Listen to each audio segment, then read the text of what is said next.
Alright,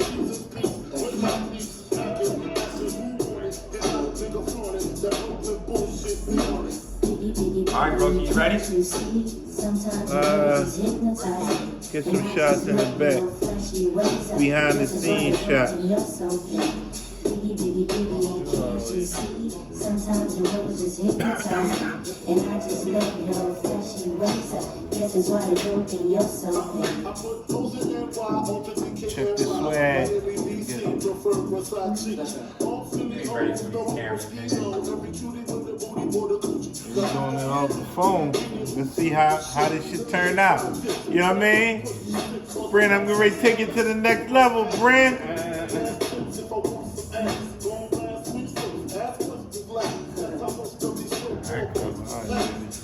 Alright, roll with those, right? What's this? Is this the album or this greatest hit? We gonna go in a different song? Put Missing You on. We got Missing You.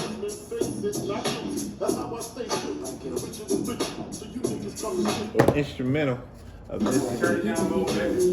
I got that. Yo, this your boy Simon, One Punch Carr, Mr. Everywhere, when you never there. Why would I ever care? Why? You ready? In 3, 2, It's on? 1. It's already here? Put the music in. Hold on, he getting the music first. Okay. Yeah. Hold on, but keep the vid paused until I say, what you looking for? You said missing, bro. Missing You. Missing you. Oh,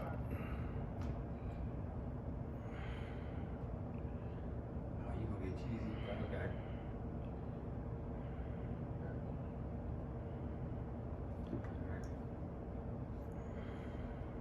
No, not Miss You. Miss You, that's Biggie. Missing You, Puff.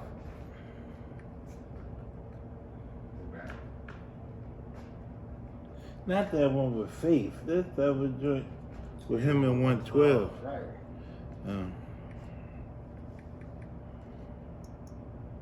No, it was on his album. It was on like You want to feature with 112? Right. Yeah. Alright, there we go.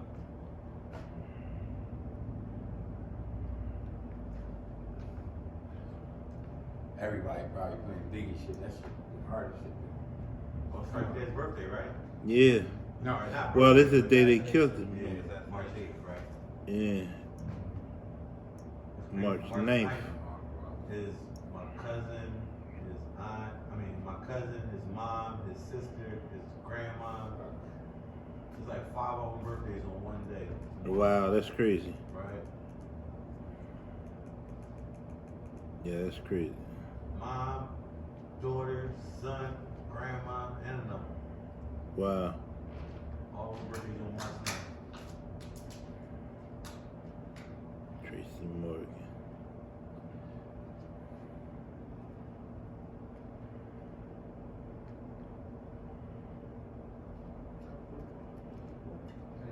Not that sometimes it's service, sometimes it is a lot of dumb shit. Bring it to leave, man. You know what's slowing me up?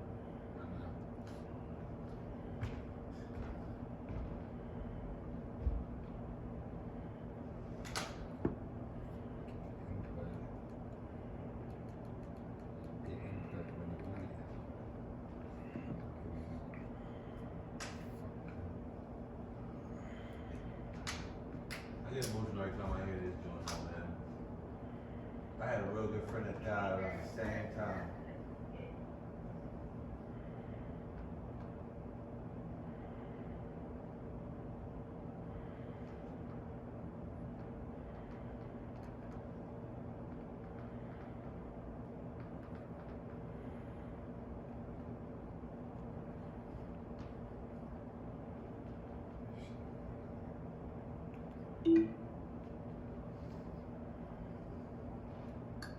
Wow, on Punch Day. Yeah? You ain't find it? No, we had it. But You wait a minute. the John, Roku chat? Stop. the John had to be rebooted. Oh, okay. Well, shit. My bad. I'm telling you because B.I.G is popular right now on YouTube because everybody's playing it.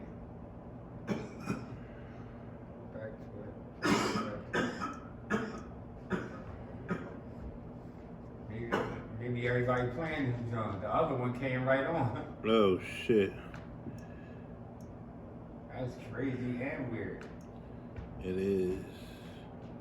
They probably stopping this. Let me see if I can go on the other one. Look, now look.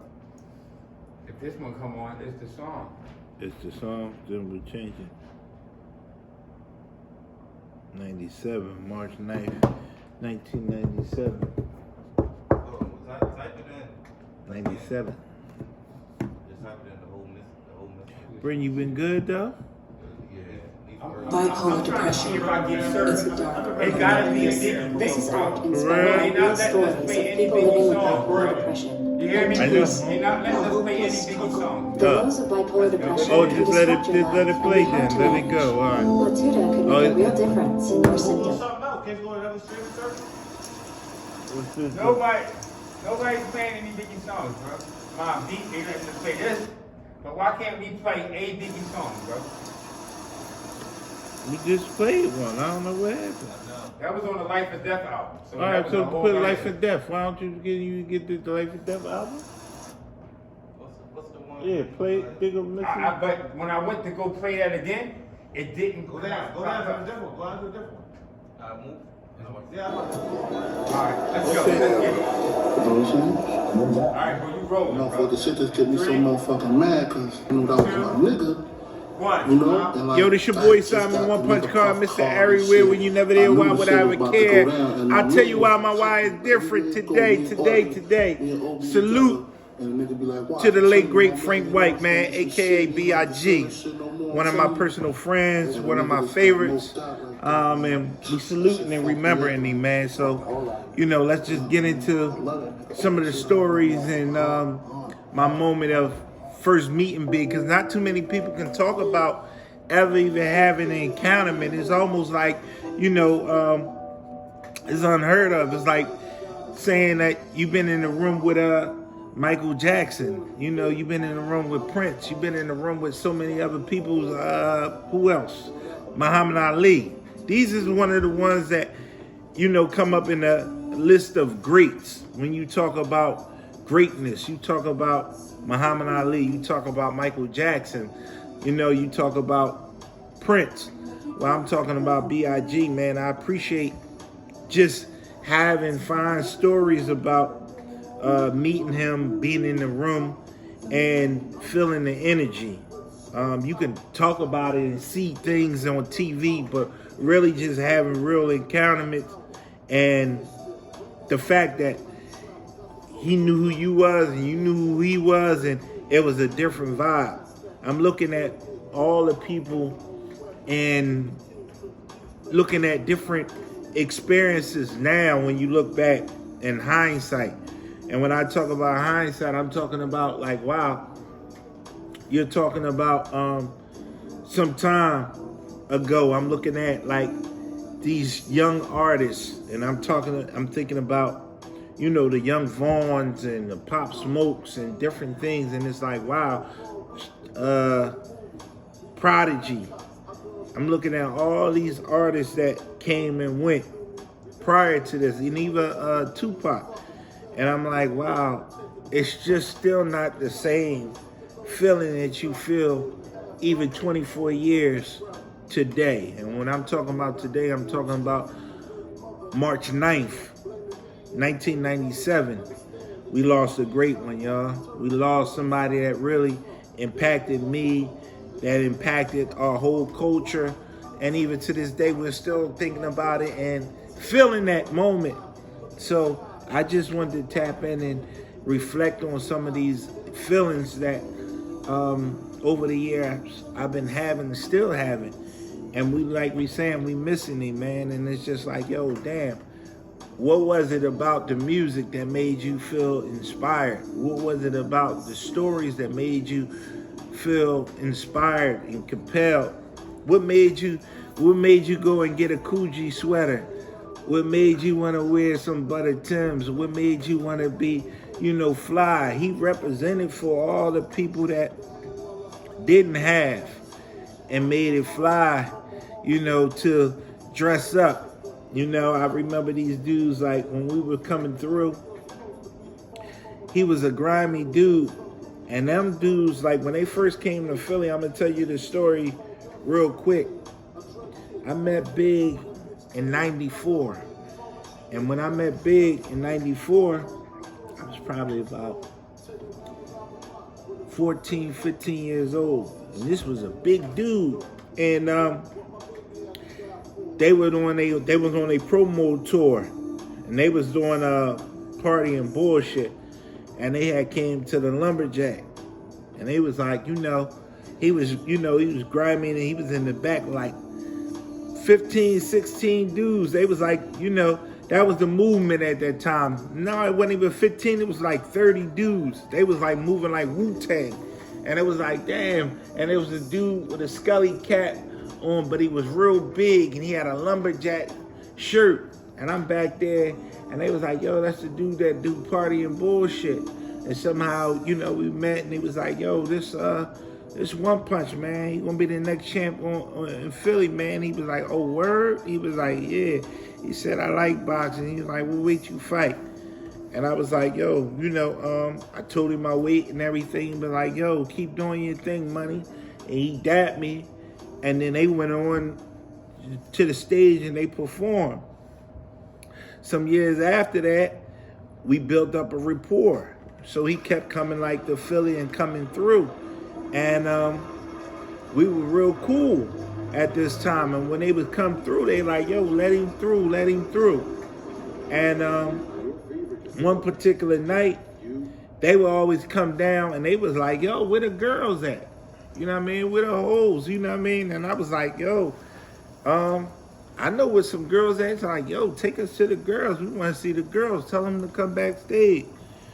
So this one particular night, Big did the show at a spot called the Red Zone. He came to the Red Zone and it was on 30th and Chestnut. And I had just had a motorcycle accident.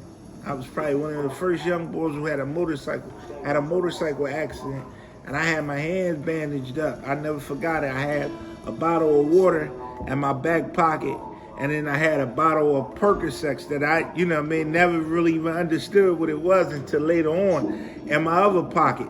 And I had my hands bandaged because on my motorcycle accident, my hands kind of got burnt up.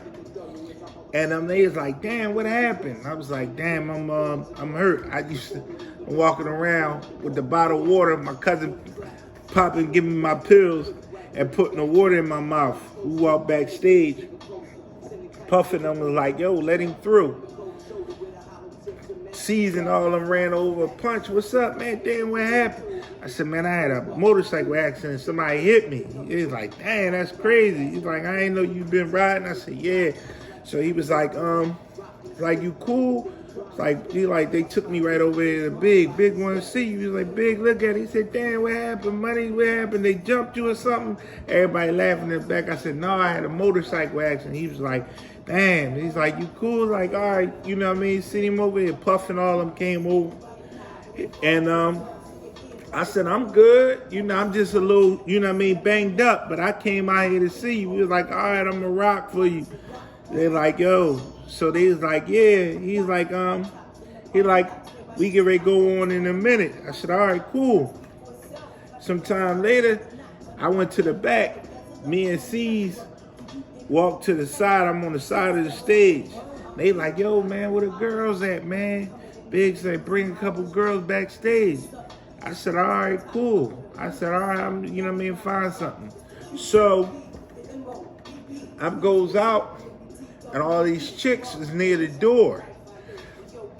And it was Jan, it was Charlie Baltimore, which was Tiff at the time. It was another girl named Jada, another chick. It was like 6 other chicks, and they was like, yo, you backstage with Big? I was like, yeah. So I knew them because they had went to Catholic school with my sister. They was all chicks that was like my sister girlfriend. So they always like, yo, I'm a little, they little, they little boyfriend or, they little young boy. They like, yeah, get us backstage, Big, yeah. I said, all right, come on. I take him backstage. And the rest was history. Next thing you know, Big started, took a liking to Tiff. They started talking. Next thing you know, it was a rap. He was messing with Charlie Baltimore. She named it Charlie later on, but she was Tiff. You know what I mean? So she was from the crib. So Big got, a connection here. So every time he would come through, he was coming through to see her. Like, yo, I got this little young shorty. She bad. She in Philly. We going up. And he had just copped this new red burgundy Lexus Land. Real big. Like, damn, that shit was crazy. And, we came from, like, hot cars because my cousins had cars. My cousin Tata and all my homies, all us had nice cars. We already had Lexuses and Acras and all that. We had Legends. We had like 2 Legends, and we had a GS and a LS. So when Big got the motherfucking Lexus Land, it was like, damn, yo, this shit crazy. He got that shit. He came down, burgundy joint, and he came right to South Philly. He was Tiff stayed on 4th and Queen. Big come right through. And he would tuck in for like, come down on a Friday and be tucked in all the way until like a Sunday. That was just like his mix, so nobody at that time was really,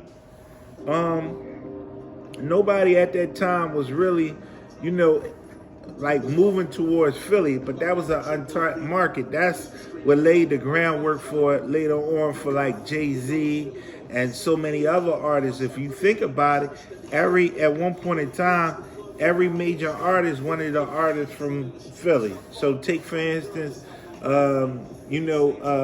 Miss J, Missy wanted her, Timbaland wanted her, Cassidy, Swiss. Everybody wanted, an artist. The Locks, they had, Rough Riders, they had Eve. Mac was signed to Jay, so everybody, that was the blueprint. Big started that blueprint. He had that vision like, yo, what? Right up the road from, about 40 minutes away from New York. It's an untapped market. It's, these dudes, they feeling me. I got love down there. And that's when Big died, that's why Jay came and opened that door, because he knew that was an untapped market. And I just, I remember all those things, man. I remember like, yo, when Big would come through and it was just real love. So it was a time like he was working on his second album. He was working on Life After Death. So he came down, he was recording a part of it. He did some vocals in Larry Gold's studio. So he was down for the weekend. And he was just chilling, just trying to get his mind together. I don't even really think they really started on the album, but he was getting visuals and putting some shit down. I might have been working on Junior Mafia album at the time, but he was at Larry Gold's studio. So when he came to Larry Gold's, I came through and fucked with him. And he was down this weekend. So just during this time, I think he was going through that shit with Pop. Like it was he just had a different vision. And he was just, it might have been just unraveling, and he probably just didn't want to keep his mind on it, so he came to Philly. And a lot of people didn't even know he was in Philly. He was just coming through, moving through, and doing little things, you know what I mean? Like, yo, tucked away with the chick, with Tiff, and he was like going down to South Street getting a steak from Iska Bibbles. I put him on, I never forgot putting him on the cheese steaks. And that motherfucker, that's what he wanted. He wanted cheesesteak. He wants some weed, and he gonna tuck away, you know what I mean? And he just, be putting his music together or whatever, you know what I mean? And he came through this particular time, and it might have been, so it probably was in 1990, might have been 95, going on 96. 95, he came through.